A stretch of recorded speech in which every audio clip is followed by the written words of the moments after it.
Hi students, எல்லாருக்கும் வணக்கம். நேற்று வீடியோ எல்லாம் பார்த்துருப்பீங்க, ரொம்ப யூஸ்ஃபுல்லாக இருந்திருக்கும்னு நம்புகிறேன். நேற்று நம்ம அறநூல்கள் தொடர்பான செய்திகள் பார்த்துட்ருந்தோம். அதில் நாலடியார்ன்ற ஒரு டாப்பிக்கையும் முடிச்சிருந்தோம். இன்றைக்கி அந்த அறநூல்களில் இருக்க ரெண்டாவது டாபிக் நான்மணிக்கடிகை பார்க்க போகிறோம். இப்போ வாங்க நான்மணிக்கடிகளை பாருங்கள். முதல் பாட்டு நான்மணிக்கடிகையில் வர இந்த பாட்டு, மனைக்கு விளக்கம் மடவார், மடவார் தனக்கு தகைசால் புதல்வர், மனக்கினிய காதல் புதல்வருக்கு கல்வியே, கல்விக்கும் ஓதின் புகழ்சார் உணர்வு, விளிம்பி நாகனார். அதாவது இது விளிம்பி நாகனார் எழுதியிருக்காங்க. நான்மணிக்கடிகையோட ஆசிரியர் யாருன்னு கேட்டால் விளிம்பி நாகனார். சில டைம் நாகனார் மட்டும் கூட கொடுப்பாங்க. ஏன்னா போன வருஷம் டிஎன்பிஎஸ்சி எக்ஸாமில் அந்த மாதிரி கேட்டிருந்தாங்க. வெறும் நாகனார் மட்டும் கொடுத்துருப்பாங்க. நாகனார், நாயனார் அப்படி கொடுத்துருப்பாங்க. வெறும் ஒரே ஒரு எழுத்து டிஃப்ரென்ஸில் கொடுத்துருப்பாங்க. நீங்கள் அதை கவனித்து எழுதணும். நாயனார் டக்குன்னு நானான்னு வருதுன்னு சொல்லிட்டு நீங்கள் நாயனார் கிளிக் பண்ணிங்கன்னா தப்பாயிடும். நாகனார் அப்படிங்கிறத தெளிவாக பார்த்து கிளிக் பண்ணணும். இப்போ இந்த பாடலோட பொருள் என்னென்னு பார்க்கலாம். அதாவது குடும்பத்தோட விளக்கு பெண்ணாவாள், மனைக்கு விளக்கம் மடவார். மடவார்னால் இந்த இடத்துல பெண்களை குறைக்கும், மனைக்குனா வீடு. அதான் குடும்பத்தோட விளக்கு பெண்கள். அந்த பெண்ணுக்கு விளக்கு மாதிரி இருக்கிறவங்க அவள் பெற்ற பண்பில் சிறந்த அந்த பிள்ளைங்கள் தான். அவங்களுக்கு விளக்காக இருக்கிறது அவங்க பெற்றிருக்க அந்த பண்பில் சிறந்த பிள்ளைகள் தான் அப்படின்னு சொல்லியிருக்காங்க. அடுத்த பாயிண்ட் பாருங்கள். மனதிற்கு இனிய அன்பு மிக்க அந்த பிள்ளைகளுக்கு விளக்கு போன்றது கல்வி. அந்த பிள்ளைங்களுக்கு விளக்கு மாதிரி இருக்கிறது கல்வி. அந்த கல்விக்கு விளக்காக இருக்கிறது எதுன்னா அவங்கக்கிட்ட இருக்கிற நல்ல எண்ணங்கள் தான் அப்படின்னு சொல்லியிருக்காங்க. அதாவது ஒரு குடும்பத்துக்கு விளக்கு பெண்கள், அந்த பெண்ணுக்கு விளக்கு அவங்க பெற்ற பிள்ளைங்க, அந்த பிள்ளைகளுக்கு விளக்கு கல்வி. கல்வி அவங்களுக்கு விளக்காக இருக்கணும்னா அதுக்கு காரணம் அவங்கக்கிட்ட இருக்கிற நல்ல எண்ணங்கள் தான் அப்படின்னு சொல்லியிருக்காங்க. இதுதான் இந்த பாட்டோட அர்த்தம். கொஸ்டின் இதில் ஒரு லைனை கூட கொடுத்துட்டு இது எந்த பாட்டு அப்படின்னு கேட்பாங்க, இல்லை இந்த பாட்டோட ஆசிரியர் என்னன்னு கேட்பாங்க, இல்லை விளக்கத்தை கீழே கொடுத்த ஆப்ஷனில் மனைக்கு விளக்கம் மடவார் அப்படிங்கிற லைனை கொடுத்துட்டு கீழே ஆப்ஷனில் பிள்ளைகள், பெண்கள், கல்வி, நல்ல எண்ணங்கள் இப்படின்னு ஆப்ஷன் கொடுத்துருவாங்க. அப்போ ஃபஸ்ட் லைனோட இது என்ன, பெண்கள் தான். அப்போது கரெக்டாக அதை நம்ம பெண்கள்னு குறிக்கணும். இந்த மாதிரி பார்த்து குறிக்கணும்.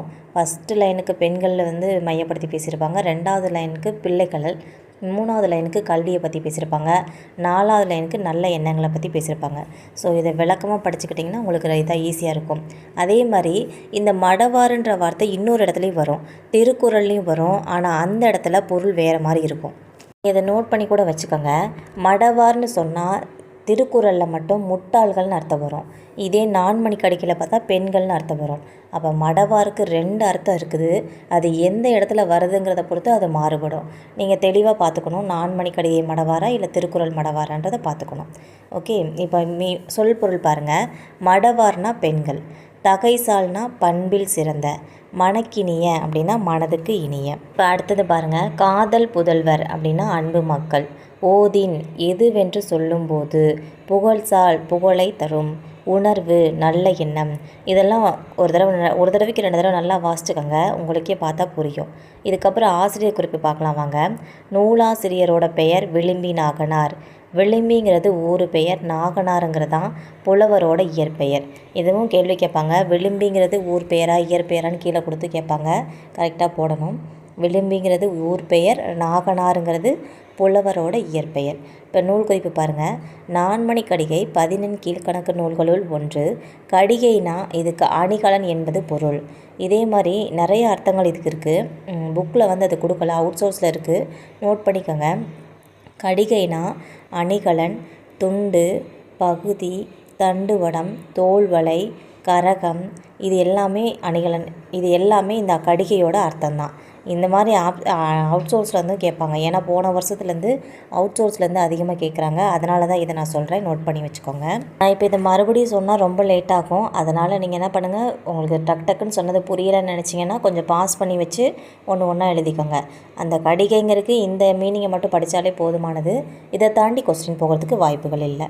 அடுத்த லைன் பாருங்கள். 4 மணிகள் கொண்ட அணிகலன் என்பது இதன் பொருள். அடுத்தது இந்த ஒவ்வொரு பாட்டுமே 4 அறக்கருத்துக்களை கூறுகிறதுன்னு சொல்லியிருக்காங்க. இதுக்கப்புறம் திரிகடுகம்ன்ற டாபிக் பார்க்க போகிறோம். இப்போ திரிகடுகத்தை எழுதினவர் நல்லாதனார்.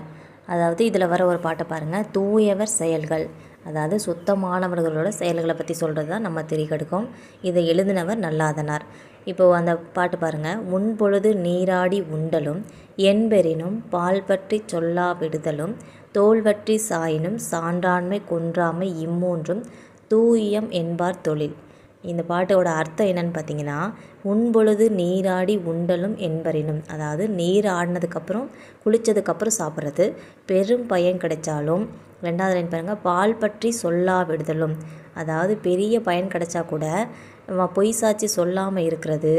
அடுத்து தோல் வற்றி சாயினும் சான்றாண்மை குன்றாமை, அதாவது நம்ம உடல் தளர்ந்து போனால் கூட அறிவு ஒழுக்கங்களில் குன்றாமல் இருக்கிறது. இந்த மூன்றும் மனம் மொழி மெய்களால் தூய்மை உடையவர்களுடைய செயல், அதாவது தொழிலுங்கிறது தான் செயல்னு அர்த்தம். பாருங்கள், அதை தான் கீழே கொடுத்துருக்காங்க. நீராடிய பின் உண்ணுதல், பெரும்பயன் கிடைச்சாலும் பொய் சாட்சி சொல்லாமல் இருக்கிறது, உடல் வாடி தளர்ந்தப்பையும் அறிவு ஒழுக்கங்களில் குன்றாது இருத்தல் ஆகிய இம்மூன்றும் மனம் மொழி மெய்களால் தூய்மை உடையவரின் செய்கைகளாம். இதோட மீனிங் புரிஞ்சுக்கிட்டிங்கன்னா உங்களுக்கு ஈஸியாக இருக்கும். இந்த லைனை கொடுத்துட்டு எந்த பாட்டுன்னு கேட்பாங்க, திரிகடுகம், இல்லாட்டி இந்த பாட்டை எழுதினவர் யாருன்னு கேட்பாங்க. நல்லாதனார்னு கரெக்டாக குறிப்பிடணும், பார்த்து வச்சுக்கோங்க. அடுத்தது போகலாம். இப்போ பாருங்கள், அடுத்து சொல் பொருள் கொடுத்துருக்காங்க. உன் பொழுது அப்படின்னா உண்ணும் பொழுது, பெரினும் அப்படின்னா பெற்றாலும், பால் பற்றி அப்படின்னா ஒரு பக்க சார்பு, அதாவது நடுவு நிலைமையில் இருந்து மாறுதல், தோல் வற்றி அப்படின்னா தோல் சுருங்கி, சாயினும் அப்படின்னா அழியினும், சான்றாண்மை அப்படின்னா அறிவு ஒழுக்கங்களில் நிலைத்து நிற்றல், குன்றாமை குறையாது இருத்தல், தூயம் அப்படின்னா தூய்மை உடையவர். இந்த சொல் பொருள்லாம் கேட்குறதுக்கு நிறைய வாய்ப்புகள் இருக்குது, இதை பார்த்து வச்சுக்கோங்க. அடுத்த பாடல் பாருங்கள். அற உணர்வு உடையாரிடத்து உள்ளவை, இல்லார் கொன்றியும் உடைமையும் இவ்வுலகில் நில்லாமை உள்ளும் நெறிபாடும், எவ்வுயிருக்கும் துன்புறுவ செய்யாத தூய்மையும் இம்மூன்றும் நன்றறியும் மாந்தர் குலர். இம்மூன்றும் அப்படின்னு வந்துட்டாலே அது மேக்சிமம் திருக்கடிகம் தான். நல்லா அது ஒரு கீவேர்டு மாதிரி ஞாபகம் வச்சுக்கோங்க, கொஞ்சம் ஈஸியாக இருக்கிறதுக்காக சொல்கிறேன். இந்த பாட்டோட அர்த்தத்தை பாருங்கள். வறியவருக்கு பொருளை அளித்தல், இவ்வுலகத்து பொருட்களின் நிலையாமையை அறிந்து நல்வழி நிற்றல், எவ்வுயிரையும் துன்புறுத்தாத நிலையில் வாழ்தல், இந்த மூன்றும் அறவழியில் நடக்கிற மக்களுக்கே என்றும் உண்டுன்னு சொல்லியிருக்காங்க. அதாவது கஷ்டப்படுறவங்களுக்கு பொருள் கொடுக்கணும், அதுதான் ஈகை. இதே நல்லா இருக்கவங்க வசதியாக இருக்கவங்களுக்கு போய் நீங்கள் வாங்கி கொடுத்தா அது பெரிய யூஸ் கிடையாது. கஷ்டப்படுறவங்களுக்கு கொடுத்தா அது யூஸ், அதைத்தான் அந்த இடத்துல சொல்லியிருக்காங்க. இவ்வுலகத்து பொருட்களின் நிலையாமை, அதாவது இந்த உலகத்தில் எதுவுமே நிலையானதில்லை, நமக்கே தெரியும். கடைசியில் போகிறப்ப நம்ம எதையும் கொண்டு போகிறதில்ல. அப்படிங்கிறப்ப எதுவுமே நிலையானது இல்லை. இதை தெரிஞ்சுக்கிட்டு நம்ம நல்ல வழியில் நிற்கிறதும், எந்த ஒரு உயிரையும் துன்புறுத்தாமல் இருந்து வாழ்கிறது, இந்த 3 குணங்களும் அறவழியில் நடக்கிற மக்களுக்கே உரித்தான ஒன்றுன்னு சொல்லியிருக்காங்க. அடுத்தது பாருங்கள், இதில் சொற்பொருள். ஈயும் அப்படின்னா அழிக்கும், நில்லாமை அப்படின்னா நிலையாமை, நெறி அப்படின்னா வழி, தூய்மை தூய தன்மை, மாந்தர் மக்கள். இதெல்லாம் புக்கில் இருக்க பேஜஸ் தான் நான் எடுத்து போட்டிருக்கேன். சப்போஸ் புக்கு இல்லாதவங்க இதெல்லாம் நோட் பண்ணி வச்சுக்கோங்க. அடுத்த பாட்டு பாருங்கள். புதரில் விதைத்த விதை, முறை செய்யான் பெற்ற தலைமையும், நெஞ்சில் நிறையிலான் கொண்ட தவமும், நிறை ஒழுக்கம் தேற்றாதான் பெற்ற வனப்பும், இவை மூன்றும் தூற்றின் கண் தூவிய வித்து அப்படின்னு சொல்லியிருக்காங்க. லாஸ்ட் இயர் டிஎன்பிஎஸ்சி 4 குரூப் 4ல் இந்த தூற்றின் கண் தூவிய வித்து அப்படிங்கிற வரியை கொடுத்து என்ன பாடல்னு சொல்லி கேட்டிருப்பாங்க. இந்த பாட்டோட மீனிங்கை பாருங்கள். அறம் தவறாது செயல்படும் ஆற்றல் இல்லாதவன் பெற்ற தலைமையும், ஒழுக்கம் இல்லாதவன் மேற்கொண்ட தவமும், மேலான ஒழுக்கத்தை கடைபிடிக்காதவன் பெற்ற அழகும், இந்த மூன்றும் புதரில் விதைத்த விதை போன்று பயனற்றவை. நீங்களே யோசிச்சு பாருங்கள், ஒரு புதரில் போய் ஒரு விதையை போட்டோம்னா அது வேஸ்ட்டு தானே. அது மாதிரி நல்ல அறம் தெரியாத ஒருத்தவங்கிட்ட நல்ல பலம் கிடைச்சா அது வேஸ்ட்டு. அதாவது ஒரு தலைமையான பொறுப்பு, ஒரு ஒழுக்கம் இல்லாதவங்கிட்ட போய் தவத்தை பண்ணு அப்படின்னு சொன்னோம்னா அதுவும் வேஸ்ட்டு. அதே போல் மேலான ஒழுக்கத்தை கடைபிடிக்காதவன் கிடைக்கிற அழகுமே வேஸ்ட்டு தான் சொல்ல முடியும். இது எல்லாமே புதரில் விதைச்ச விதை போன்றுன்னு சொல்லியிருக்காங்க, அதாவது பயனற்றவை அப்படின்னு சொல்லியிருக்காங்க. அடுத்தது சொற்பொருள் பாருங்கள். நிறை ஒழுக்கம் அப்படின்னா மேலான ஒழுக்கம், தேற்றாதான் கடைபிடிக்காதவன், வனப்பு, அழகு, தூறு, புதர், வித்து, விதை. இது எல்லாமே கேள்வி கேட்கறதுக்கு வாய்ப்புகள் இருக்குது. இதையும் கவனமாக படிச்சுக்கோங்க. இப்போ திரிகடுகத்தோட ஆசிரியர் குறிப்பு பார்க்கலாம் வாங்க. திரிகடுகத்தோட ஆசிரியர் நல்லாதனார். ஃபஸ்ட்டு ஸ்டார்டிங்லேயே பார்த்துருப்போம். இவர் திருநெல்வேலி மாவட்டத்தை சேர்ந்த திருத்து அப்படிங்கிற ஊரில் பிறந்தவர். இவரை சிறு அடுதோள் நல்லாதன் அப்படின்னு சொல்லி பாயிரம் குறிப்பிடுது. இவர் ஒரு போர் வீரராக இருந்திருக்கலாம்னு சொல்லி இதனால் தெரிய வருது. அதாவது சிறு அடுதோள் நல்லாதனால் அப்படின்ற ஒரு மீனிங் கேட்டாங்கன்னா போர் வீரராக இருந்திருக்கலாம் அப்படிங்கிற மீனிங் தான் வரும். இதுக்கப்புறம் பாருங்கள், திரிகடுகம் 11 கீழ்கணக்கு நூல்களுள் ஒன்று. இந்த நூல் 100 வெண்பாக்களை உடையது. சுக்கு, மிளகு, திப்பிலியாலான மருந்துக்கு பெயர் தான் திரிகடுகம். இந்த மருந்தை உண்ட மனிதர்களுக்கு உடல் நோய் நீங்கும். இதை போன்றே ஒவ்வொரு திரிகடுக பாடலிலும் இடம்பெற்றிருக்க 3 கருத்துக்களுமே மக்களோட மனமயக்கத்தை போக்கி தெளிவை ஏற்படுத்தும். இதோட நூலோட பயன் என்னென்னா, திருக்கடுகம் பாடலில் 3 அறக்கருத்துக்களுமே கற்போரோட மனதில் இருக்க அறியாமை நோயை போக்கி அவரை குன்றின் மேலிட்ட விளக்காக சமுதாயத்தில் விளங்க செய்யும். இதெல்லாம் படித்தாலே புரிகிற தமிழில் தான் இருக்குது, பேசிக் தமிழில் தான். அதனால தான் நான் இதுக்கு ப்ரீஃப் கொடுக்கல. வாசித்தாலே உங்களுக்கே புரியும். சப்போஸ் உங்களுக்கு டவுட் இருக்குன்னா மறக்காமல் கமெண்ட் பாக்ஸில் தெரிவிங்க. நாளைக்கு ஒரு தடவை டீட்டெயிலாக சொல்கிறேன். இதோட இன்றைக்கி டாபிக் முடிஞ்சிச்சு. திரிகடுகம் பார்த்துருக்கோம். இன்றைக்கி மொத்தமாக 2 டாபிக் பார்த்துருக்கோம். நான்மணி கடிகையும் திரிகடுகமும்.